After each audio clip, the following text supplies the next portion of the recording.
3월 24일 목요일 마태복음 26장 14절부터 25절입니다. 그때 12 중에 하나인 가룟 유다라 하는 자가 대제사장에게 가서 말하되 내가 예수를 너희에게 넘겨주리니 얼마나 주려느냐 하니 그들이 은 30을 달아주거늘 그가 그때부터 예수를 넘겨줄 기회를 쳤더라. 무교절의 첫날 제자들이 예수께 나와 이르되 유월절 음식 잡수시는 것을 우리가 어디서 준비하기를 원하시나이까. 이르실 때 성한 아무에게 가서 이르되 선생님 말씀이 내 때가 가까이 왔으니 내 제자들과 함께 유월절을 내 집에서 지키겠다 하라 하시니 제자들이 예수께서 시키신 대로 하여 유월절을 준비하였더라. 저물 때에 예수께서 12 제자와 함께 앉으셨더니 그들이 먹을 때에 이르되 내가 진실로 너희에게 이르노니 너희 중에 한 사람이 나를 팔리라 하시니 그들이 몹시 근심하여 각각 여짜오되 주여 나는 아니지요. 대답하되 이르시되 나와 함께 그릇에 손을 넣은 그가 나를 팔리라. 인자는 자기에 대하여 기록된 대로 가거니와 인자를 파는 그 사람에게는 화가 있으리로다. 그 사람은 차라리 태어나지 아니하였더라면 제게 좋았을 뻔하였느니라. 예수를 파는 유다가 대답하여 이르되 라비여 나는 아니지요. 대답하되 내가 말하였도다 하시니라. 아멘. 오늘 본문은 가룟 유다가 예수님을 배신한 마음을 먹고 그것을 실행하기 시작하는 내용이 나오고 있습니다. 14절부터 15절을 보시면요. 가룟 유다는 예수를 대제사장에게 넘길 것을 말하고 돈을 요구합니다. 내가 예수를 너에게 넘겨주리니 얼마나 주려느냐 하니 그들이 은 30을 달아주거늘. 가룟 유다가 이것을 받고 16절에 그가 그때로부터 예수를 넘겨줄 기회를 찾더라 라고 되어 있습니다. 가룟 유다가 예수님을 팔게 된 이유가 무엇인가 라는 이 부분에 대해서 성경을 해석하는 학자들은 다양한 의견을 제시하는데요. 그 내용을 보면 크게 두 가지로 요약됩니다. 하나는 오늘 본문에서 드러나듯이 내가 예수를 너희에게 넘겨주리니 얼마를 주려느냐라고 하는 내용에서 물질적 탐욕이 나타나죠. 그리고 요한복음 12장 6절을 보시면 가룟 유다의 평소의 행실을 기록하고 있습니다. 그는 도둑이라 돈꾀를 맞고 거기에 넣은 것을 훔쳐가미라. 그가 평소에도 이 물질적 탐욕을 가지고 있었고 그것이 원인이 되어서 예수님을 팔았다라는 해석입니다. 그리고 또 한 가지 해석은 유다는 권력욕을 가지고 있었기 때문에 예수를 팔아 넘겼다라는 해석입니다. 가룟 유다의 잘못된 이 권력욕이 예수님을 위기로 내몰면서 예수가 가진 능력을 가지고 로마에게 대항하게끔 만들었다. 의도적으로 그렇게 만든 것이다 라는 해석이 있습니다. 가룟 유다는 무력으로 로마에게 대항하려고 했던 열심당원이었습니다. 그런 그가 예수님의 행보를 보면 답답해 했었겠죠. 오병이어 기적 때에는 사람들이 예수님을 임금 삼으려고 했습니다. 그 절호의 기회를 예수님은 제자들을 그 자리에서 피하게 만드시며 본인도 피하셨습니다.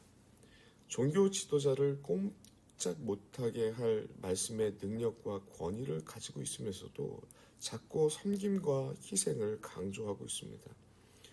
결정적으로 죽은 자도 살릴 능력을 가지고 있으면서 스스로 죽겠다는 말씀을 하십니다.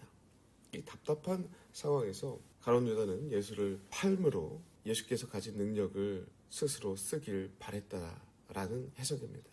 어떤 해석이 맞는지 정확히는 알 수는 없지만 이 두 가지 해석 모두 의미 있는 해석입니다. 둘 다 성경적 근거를 가지고 있습니다. 어느 것 하나가 맞았다라고는 할 수 없습니다. 중요한 것은 가룟 유다는 자신의 욕심과 뜻을 이루기 위하여 예수님을 도구로 삼고 있다라는 것이 공통점입니다.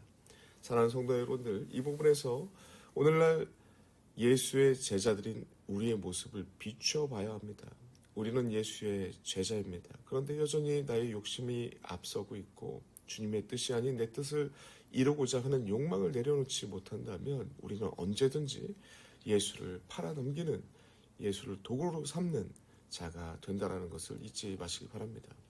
이어지는 17절과 25절에까지의 내용을 보시면 많은 내용이 담겨 있습니다. 그 중에서도 16절과 연관하여서 가룟 유다를 대하시는 상반된 모습의 예수님의 모습에 초점을 맞춰 보면 계속해서 가룟 유다와 정반대의 모습을 보이고 있는 예수님의 모습이 보입니다. 먼저 16절을 보시면요, 탐욕에 눈이 먼 가룟 유다는 그때로부터 이틀 동안 백성들의 반감을 사지 않고 예수님을 넘길 기회를 찾고 있습니다. 그가 그때부터 예수를 넘겨줄 기회를 찾더라. 이것은 미완료 시제로 쓰이면서 지속적으로 넘길 기회를 계속해서 찾고 있었다라는 것을 보여주고 있습니다. 그런데 그와 반대로 17절부터 25절까지의 내용을 보시면 예수께서는 지속적으로 가룟 유다가 스스로 돌이킬 수 있는 여러 번의 기회를 주고 있습니다. 21절을 보시면요, 너희 중에 한 사람이 나를 팔리라. 이 이야기를 제자들에게 했을 때 제자들은 상상도 못할 충격을 받고 맙니다. 그래서 22절에 이렇게 얘기하죠. 그들이 몹시 근심하여 라고 되어 있습니다. 그래서 제자들은 다시 주님께 여쭤봅니다. 여기서 이제 근심하다라는 의미로 원문에는 리페어라는 표현이 쓰이고 있는데요. 이것은 겟세마네 동산에서 예수님께서 심히 고민하고 슬퍼하사라는 표현에서 나오는 표현입니다. 그리고 마태복음 19장 22절을 보시면 부자 청년이 예수님의 말씀을 듣고 충격을 받고 근심하며 떠나갔다라는 표현이 나오는데 그때 나오는 표현이죠.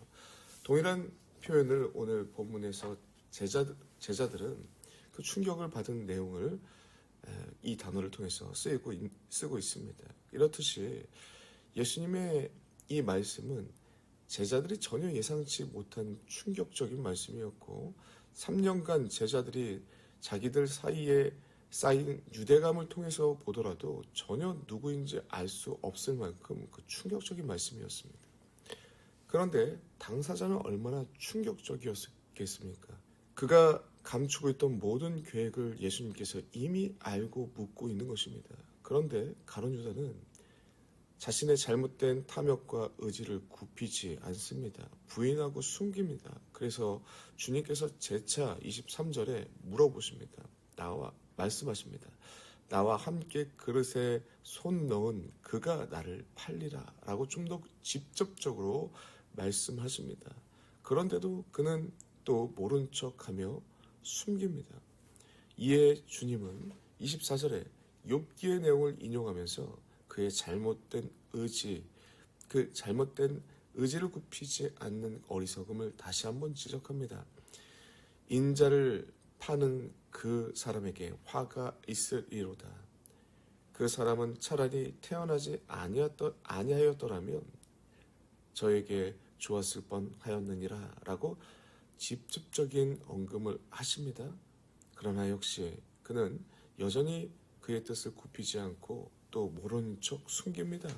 마지막으로 25절을 보시면 예수를 파는 유다가 대답하여 이르되 라삐여 나는 아니지요. 대답하시되 내가 말하였도다 하시니라 하고 지목하여서 이제는 직접적으로 말씀하시는데 그는 끝까지 인정하지 않고 예수님 곁을 떠납니다. 잘못된 욕망과 그 욕망으로부터 발생하는 어리석은 의지가 사람의 판단력을 이렇게 흐리게 만들었던 것입니다. 사랑하는 성도 여러분들, 가룟 유다는 특이한 배신자가 아닙니다. 언제든지 그의 모습은 우리의 모습이 될 수 있다는 것을 잊지 마시기 바랍니다. 나의 욕심이 앞서고 주님의 뜻이 아닌 내 뜻을 이루고자 하는 욕망을 내려놓지 못한다면 우리는 언제든지 이 시대의 가룟 유다가 될 수 있습니다. 그리고 누가 봐도 어리석은 짓을 끝까지 하고 있게 될 것입니다. 그러므로 이 내용을 반면교사 삼고 마지막 순간까지 변치 않는 사랑의 모습으로 사람을 대하시고 사명을 이뤄가시는 주님을 본받는 주의 백성들 되시길 간절히 소망합니다. 기도하겠습니다. 하나님 너무나도 감사합니다. 오늘 귀한 말씀을 통하여서 언제든지 가룟 유다의 모습은 나의 모습이 될 수 있다라는 것을 잊지 않도록 주님 도와주시옵소서.